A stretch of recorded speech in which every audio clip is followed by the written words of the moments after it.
지금 우리는 골로새 교회를 위해서 바울이 어떤 기도를 했는지 그 부분을 지금 살펴보고 있습니다. 9절에서는 하나님의 뜻을 깨달으라 라는 그런 기도를 했습니다. 하나님의 뜻을 깨닫게 해주세요 라고 하는 기도를 했습니다. 그리고 10절에서는 거룩하게 살게 해달라는 그런 기도를 했습니다. 오늘은 11절을 중심으로 끝까지 참고 견디라 라는 제목의 말씀을 드리려고 합니다. 11절 우리가 읽은 개역 개정판은 이렇게 번역을 하고 있습니다. 그의 영광의 힘을 따라 모든 능력으로 능하게 하시며 기쁨으로 모든 견딤과 오래 참음에 이르게 하시고 라고 기록이 되어 있어요. 이것을 표준 새 번역에서는 이렇게 번역했습니다. 하나님의 영광의 권능에서 오는 모든 능력으로 강하게 되어서 기쁨으로 끝까지 참고 견디기를 바랍니다 라고 기도문처럼 이렇게 기록이 되어 있어요. 바울은 골로새 교회 성도들을 위해서 기도하면서 그들이 끝까지 참고 견디게 하옵소서 하는 그런 기도를 하고 있어요. 왜 참고 견디게 해달라는 그런 기도를 하고 있을까요?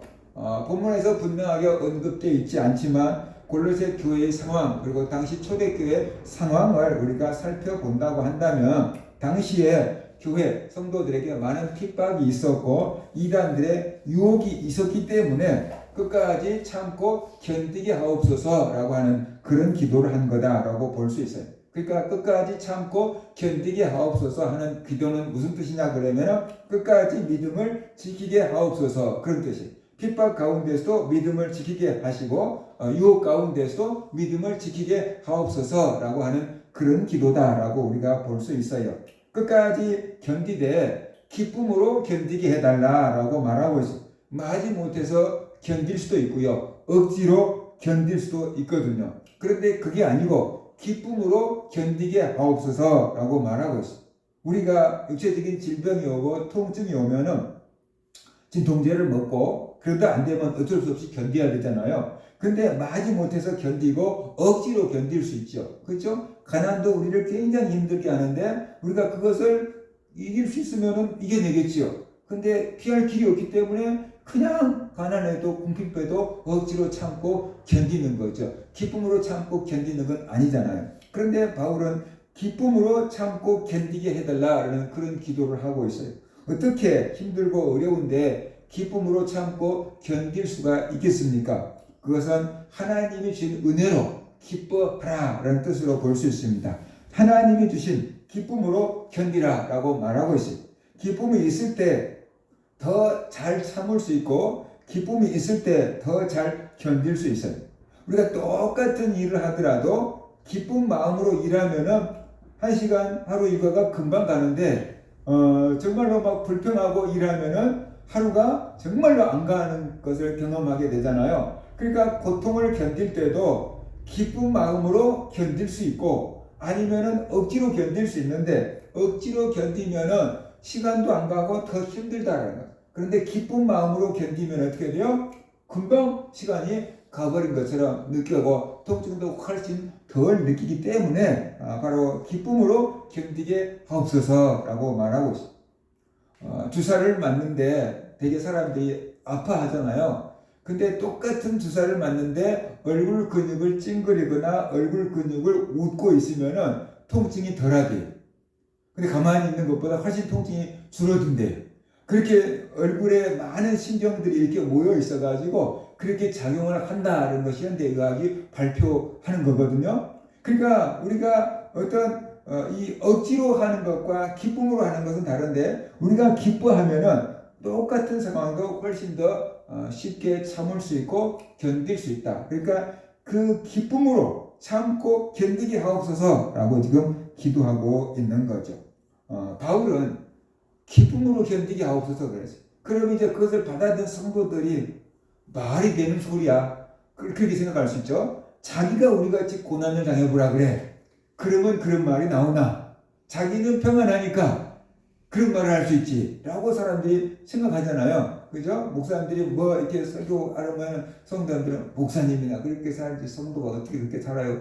그렇게 생각할 수도 있거든요. 바울이 고난인데 핍박인데 유혹인데 기쁨으로 참고 견디라고 하면은 성도들 입장에서는 아니 이 상황에서 어떻게 기쁨으로 참고 견디라고 하는 거야? 말이 쉽지 그게 되나? 이렇게 말할 수 있거든요. 반론을 제기할 수 있어요. 그런데 바울은 자기가 그렇게 살고 있다 라고 말하고 있어요.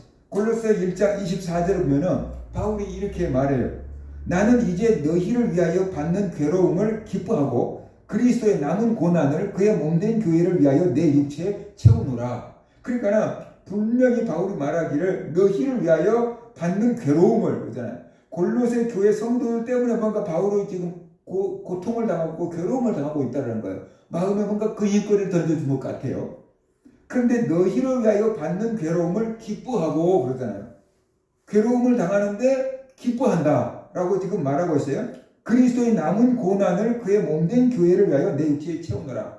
그러니까 그리스도의 몸된 교회를 위하여 나는 이렇게 고난을 기꺼이 감당한다 라고 지금 얘기를 하고 있는 거죠. 그리스도의 몸된 교회를 사랑하기 때문에 이 기쁨도 고통도 기쁨으로 감당할 수 있다 라고 바울이 말하고 있어요. 말로만 한 게 아니고 나는 그렇게 살고 있다 라고 지금 말하고 있는 거잖아요. 진짜 사랑하는 사람을 위해서는 어떻게 돼요? 이 고통도 기쁨으로 감당할 수가 있는 거죠. 부모님들이 옛날에 먹을 것이 없을 때 자녀들한테 먹을 걸 주고 나는 밖에서 먹었다 그렇게 말한 부모들도 계셨잖아요. 그러면 엄마라고 배가 안 고픕니까? 배고프잖아요. 근데 자기 자녀들 먹이려고 나는 밖에서 먹고 왔어. 그리고 안 잡수면서 쫄쫄 굶고 있는데 몸은 어떻게 돼요? 배가 고프고 속에서 꼬르륵 소리가 나겠지만 자식이 배부른 것을 보면은 기쁨으로 그 배고픔을 참는 거죠. 견디는 거잖아요. 그처럼 바울은 교회를 너무 사랑하고 하나님을 너무 사랑하니까 교회를 위한 고난을 당하면서도 기쁨으로 고난을 견디고 참을 수 있다라고 지금 말하고 있는 거거든요. 그래서 고난을 당할 때 아니면 핍박을 당할 때 뭐 여러 가지 유혹이 있을 때 우리는 힘드는데 바울은 그것을 끝까지 참고 견디기를 위해서 기도했어요. 그런데 그 견디는 게 억지로 말이 못해서 견디는 게 아니고 기쁨으로 견디게 하옵소서라고 기도하고 있는 겁니다. 이렇게 고난 가운데서도 기쁨으로 견딜 수 있는 힘은 어디서 나오는가? 강해져야 된다라고 바울은 말합니다. 그래서 강하게 되라라고 말하고 있어요. 강하게 되라. 무엇이 강해지는가? 은혜 안에서 강해지라라는 것이고 믿음이 강해지라라는 것이고 마음이 강해지라는 것이죠. 그래서 핍박 가운데서도 참고 견디라라는 뜻으로 말하고 있습니다. 믿음이나 마음이 강하지 못하면은 쉽게 낙심하고 쉽게 상처받고 쉽게 포기합니다. 그렇기 때문에 강하게 되라라고 기도하고 있는 것이죠. 강하게 되라라고 기도하고 있는 것이. 어떤 목사님이 이렇게 얘기를 했어요. 초등학생이 자기 교회를 나오기 시작했어요. 그런데 할머니는 교회도 안 나오시는데 어느 날 할머니가 막 교회를 찾아와가지고 목사님 우리 손자 좀 살려주세요. 우리 손자 좀 살려주세요. 무슨 일입니까? 아무튼 우리 손자가 죽어갑니다. 그래서 이제 그 집에 불나게 이제 신방을 가게 된 거야. 가서 보니까 그 교회에 나온 주일학교 학생이 방에서 이제 막 죽어가는 거죠. 그러면서 그 목사님이 가서 기도를 하니까 이제 막 그 속에서 악령이 막 말하기 시작한 거예요. 초등학생 속에서 악령이 귀신이 막 말하기 시작한 거예요. 귀신이 뭐라고 얘기하냐 그러면은 내가 저 할머니한테 점쟁이가 되고 무당이 되라고 몇십 년 전부터 얘기했다는 거예요. 근데 저 할머니가 절대로 자기 말을 안 들어준다. 그 귀신을 안 받아들이는 거야. 할머니가 절대로 그 귀신을 안 받아들여. 몇십 년간을 협박했는데도 안 받아들여. 그러니까 이제 내가 마지막으로 저 할머니한테 유일한 소망이 이 손자를 죽이려고 들어왔는데 네가 왜 날 쫓아내려고 하냐고. 애기 입으로 막 그 소리를 하는 거야 이제. 그 할머니한테 물어보니까 진짜라. 쭉 이때부터 그걸 해왔는데 이 할머니가 안 한 거야. 그러니까 할머니한테 와갖고 그걸 하라고 계속 꿈에도 나타나고 어디서 나타나고 계속 나타나는데 나는 싫다고. 나는 그런 거 싫다고. 예수도 안 믿는 할머니가 싫다고 계속 거절한 거예요. 그러니까 협박하고 거절하고 뭘 해도 안 되니까 이제는 이 아기를 이제 주겠다고 이제 아기한테 들어간 거예요. 이제. 그래가지고 아기를 막 괴롭히는 거예요. 그러니까 우사님이 가가지고 이제 막 예비하고 기도하고 그래서 걔를 이제 쫓아낸 거죠. 그랬더니 걔도 교회를 나오니까 할머니가 그 모습을 보고 같이 교회를 따라 나온 거. 할머니가 그 모습을 보고 같이 교회를 따라 나와. 수십 년 동안 내가 그놈 때문에 얼마나 시달렸는지 아냐고 이제 나 예수 믿겠다고 예수를 믿고 교회로 따라 나와버려. 그러니까 그 할머니는 예수를 믿지 않았는데 마음이 굉장히 강한 거예요. 그러니까 굴복하지 않고 그게 꿈에도 나타나고 어디 나타나고 계속 얘기하는데 협박하는데도 그걸 다 거절해내는 거죠. 마음이 강하니까. 그죠?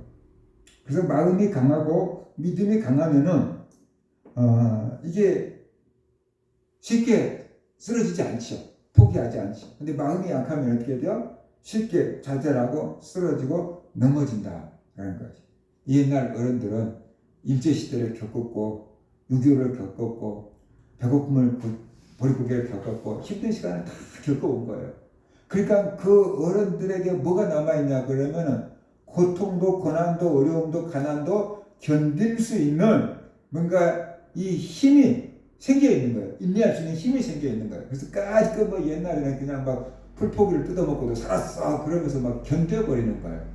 그런데 요즘 사람들은 풍요로운 세대 속에서 살아났잖아요. 배고픈 걸 모르고 살아난 세대들이잖아요. 그러니까는 고난을 많이 경험해보지 않아서 참고 견디고 인내할 수 있는 힘이 별로 없는 거예요. 육체는 잘 먹어가지고 키는 막 180, 막 190 막 이렇게 클 수 있는데 그 견딜 수 있는 마음의 근력이 약한 거예요. 그래서 조금만 실패하고 좌절하면은 그냥 주저앉아버리고 포기해버리는 거죠. 그게 훈련이 안 돼 있으니까. 인내가 훈련이 안 돼 있으니까.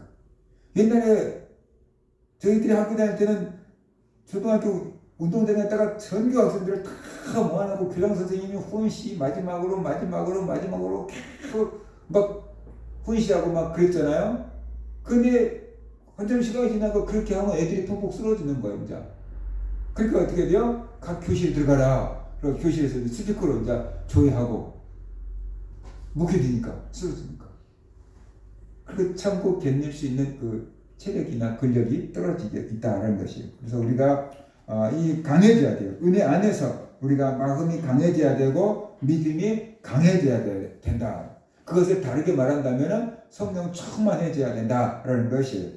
그러면은 핍박이 와도 참고 견딜 수 있다.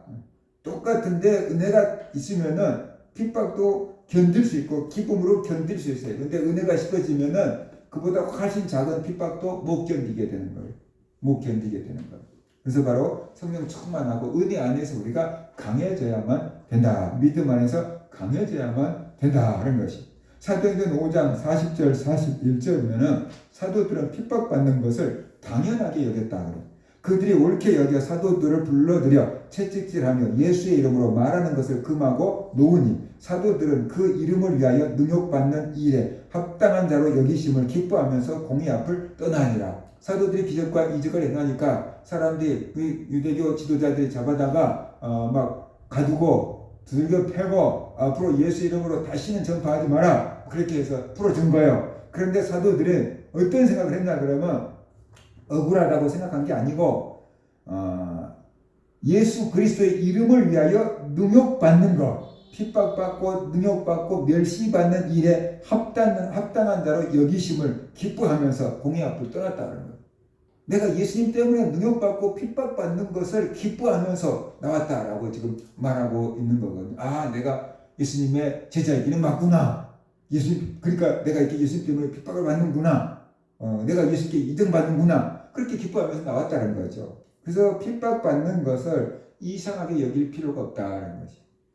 우리가 예수님을 믿는데 고난이 닥치고 핍박을 당하면은 이런 생각을 하게 됩니다. 내가 예수님을 믿는데 왜 이렇게 어려움을 당해? 라고 생각을 합니다. 하나님이 계시면 왜 나에게 이렇게 어려움을 줘? 라고 생각합니다. 그 다음에 기도 좀 해보죠. 하나님이 계신다면, 하나님의 능력이 있다면 왜 안 도와주는 거야?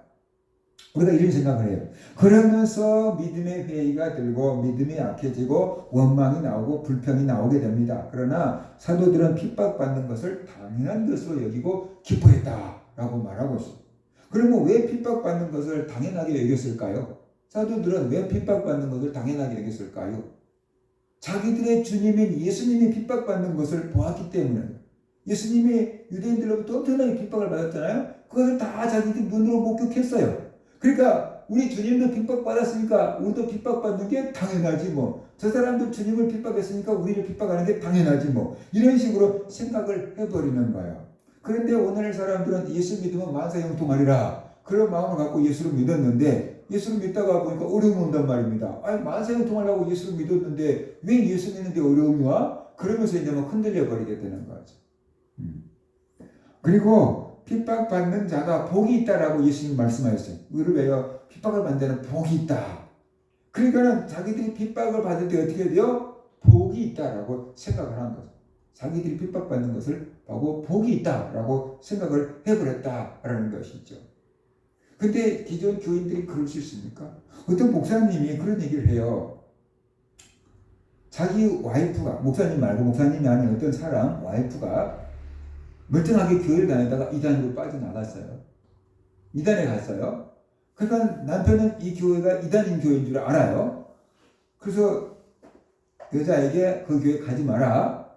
이단이다. 그런데 거기를 계속 가요. 남편이 화가 나잖아요. 그러니까 집에서 이제 부인을 했어요. 폭력을 행하면서까지 이단에 가지 마라 그랬어요. 근데 계속 이단에 가요. 이단 교인들이 자기 교회에 또 자기 그 부인 만나려고 막 찾아와요. 그걸 막 온갖 핍박을 막 다 했어요. 소리도 높이고 막 이단이라고 하고 우리 집에 발도 들어놓지 말라고 하고 막 그랬어요. 그런데 그 사람이 나중에 보니까 남편이 부인 따라서 이단 교회를 다니고 있더래요. 그렇게 이단 교회 다닌다고 부인을 핍박했던 남편이 나중에 보니까 이단 교회를 다니고 있더래요. 부인 따라서. 그래서 제가 아는 목사님이 물어봤대요. 어떻게 된 거냐고 물어본 거예요. 왜 그렇게 이단인 줄 알면서도 거기 갔냐고 그렇게 물어봤어요. 그랬더니 그 사람이 이렇게 말하더래요. 우리 마누라 때문에 저 이단 교회 사람들이 우리 교회를 자꾸만 오더라고. 자기 집에로 오더라. 그래서 내가 막 모진 말도 하고 핍박도 하고 막 했다. 그런데 그 사람들이 인성 하나도 안 찡그리고 계속 시불시불 하더라. 너무 친절하게 하더라. 그래서 처음에 저것들이 미쳤나? 그런데 시간이 지나도 계속 그러니까 저것들은 도대체 뭐가 있길래 저러나? 뭐가 있길래 저렇게 핍박을 해도 저것들은 저렇게 시부를 본 걸 좋아하나? 한번 가보자. 그리고 가봤다는 거예요. 가서 보니까 다 시불시불 핍박을 받아도 그냥 기뻐하고 그런 모습을 보니까 잘못된 것인 줄 알지만 그 사람과 그 친절에 빠져서 못 나오겠어요. 그들은. 교리적으로 잘못된 것인 줄 아는데 그래서 거기에 빠져서 못 나오겠어요. 그러더래요. 그런데 이단들은 그러는데 기존 교회 성도들은 핍박받으면은 참을 수 있느냐라는 거죠.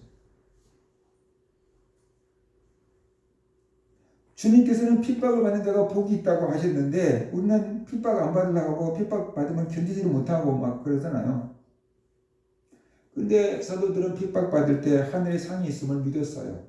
그렇기 때문에 그 핍박을 기쁘게 견디는 거예요. 근데 진짜 교회 다니는 사람들이 이것을 실천하고 있는 게 아니고 사이비 이단들이 그것을 실천하고 있는 거예요. 그들은 핍박을 받아봤자 주님께 받을 상이 없어요. 그런데 자기들이 우리를 위해서 핍박을 받는다고 착각하고 있고 그 핍박을 받아갖고 천국에서 상을 받을 것이라고 착각을 하면서 그렇게 핍박을 받아도 싱글벙글 기뻐하고 있는 거야. 그 사람들이 그렇게 한 사람 영혼을 빼앗아오고 지옥으로 들어가면 지옥 형벌을 자기들이 훨씬 더 받겠죠. 살 수 있는 영혼을 지옥으로 끌어갔으니까 자기들이 지옥에서 받는 심판이 얼마나 크겠어요. 그런데 그것을 모르고 싱글벙글 하고 있는 거예요. 근데 우리 기존교회 성도들은 우리 위해서 핍박을 받는 복이 있다고 했는데 그걸 견디지 못하고 우리가 어떻게 돼요? 엄마하고 불평할 때가 많다. 제가 신대원 다닐 때 대학 선배가 같이 방에 있었어요. 대학교 1학년 선배가 신대원에서 같이 이제 저희들 방에 커갖고 같이 더부살이 하면서 왔다 갔다 했어요. 그런데 그 전도사가 대학 다닐 때 좀 껄렁껄렁했어요. 원래 그랬는지는 모르는데 대학교 한 2학년 다니다가 군대를 갔다 온 거죠.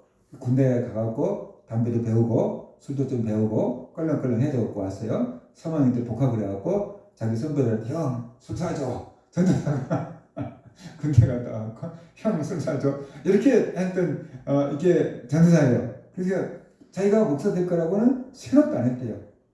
신학대학을 왔는데도 목사는 되지 않겠다고 했대요. 근데 4학년 때 갑자기 하나님께서 은혜를 준 거예요. 그래서 4학년 때 술을 끊고 신대학원을 들어왔어요. 교회에서 전도사로 사역을 하는데 어떤 교회 학생을 늦게까지 이제 2부 순서하고 뭐하고 하면서 교회에 붙들어 놓은 거예요. 그랬더니 부모가 그를 쫓아와서 전도사였습니다. 전도사 누구야? 그럴 거예요. 우리 애가 학원 가야 되는데 응? 교회에서 오랫동안 붙들고 있어가지고 학원을 못 간다고. 그러면서 전도사가 점이라고 나갔더니 그냥 보이지 않고 막 뺨을 막 이쪽으로 저쪽으로 막 저렇게 패는 거예요. 우리 아이 학원 못 가게 막았다고 막 이렇게 막 패는 거예요. 근데 그 막고 있는 순간에 이런 생각이 들더래요. 같이 싸울까? 그냥 대주고 맞을까? 맞는 순간에 그 생각이 들더래요. 같이 군대 갔다 와서 그 껄렁껄렁한 여성품도 남아있겠다. 그러니까 이제 그 생각이 딱 올라와서 같이 싸울까 하다가 아니지, 그럼 내가 전사한테 참고 맞을까? 그 생각이 불쑥 올라왔는데 참고 맞자. 그 생각이 이겼대요. 그래가지고 그렇게 대놓고 그냥 맞았대요. 한 대 때리더니 분이 풀렸다 그냥 가더래요.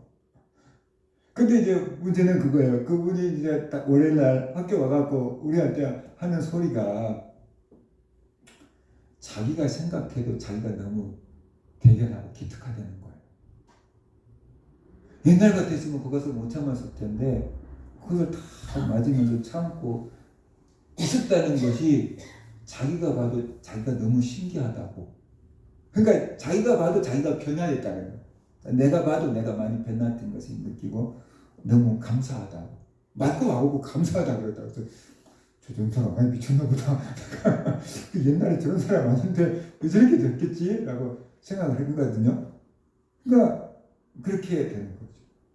바로 우리가 핍박을 받을 때 하늘에 상이 있다 그런 마음을 가지고 우리가 대한다 그러면 핍박도 조금 더 참고 견딜 수가 있다는 거죠. 자, 그러면 어디서 이런 힘이 나옵니까? 우리가 고난을 당하고 핍박을 당해도 기쁨으로 참고 견딜 수 있는 힘은 어디서 나옵니까? 하나님에게서 나오겠죠. 우리에게서는 이런 힘이 나오지 않습니다. 그래서 하나님이 이런 힘을 주셔야 합니다. 11절에 보면은 하나님의 영광의 권능에서 오는 모든 능력으로 강하게 되라라고 기도하고 있어요. 그러니까 하나님의 은혜를 경험해라라는 것이죠. 그럴 때 강해진다. 하나님의 능력을 경험해야 합니다. 그럴 때 고난 가운데서 기뻐할 수 있고 견딜 수가 있게 됩니다. 하나님이 핍박 가운데서도 기뻐할 수 있는 힘을 주셔야 한다는 거죠. 하나님이 핍박 가운데서도 견디고 버틸 수 있는 힘을 주셔야 합니다. 그러니까 성도들에게 필요한 것은 은혜다라는 것이죠. 하나님의 능력이라는 것이 내 힘으로 버티고 견디는 게 아니고 하나님의 능력으로 버티고 견딘다라는 것이. 그래서 하나님의 은혜가 있고 하나님의 능력이 있다면 핍박 가운데서도 끝까지 참고 견딜 수 있다. 그런 강함이 영적으로 만들어진다라는 것이죠. 핍박 가운데서 쓰러지지 않고 포기하지 않고 믿음을 지키는 그 사람이 이기는 자입니다. 핍박 가운데서 참고 견디는 것이 이기는 것입니다. 예수님을 믿고 성도가 되어서 신앙생활을 하다가 보면은 핍박을 당할 일도 많고 유혹을 당할 일도 많습니다. 지금 우리 시대 가운데는 핍박보다는 유혹받는 사람들, 미혹받고 있는 사람들, 그런 것들이 훨씬 더 많을 겁니다. 여러 가지 또 시험이 있습니다. 그래서 오늘날 교회 성도들 조금만 안 좋은 소리 들으면 상처받았어 그러잖아요. 그 시험들 일도 많습니다. 그런데 이 모든 것들을 다 참고 견디고 이겨야 한다. 그럴 때 믿음의 경주를 완수하게 된다라는 것이. 믿음은 졸업이 없잖아요. 우리가 중학교 갈 때까지 졸업이 없잖아요. 고등학교는 3년, 대학교는 4년 다니면 졸업을 타는데 신앙생활은 죽어야지 졸업이 되는 거죠.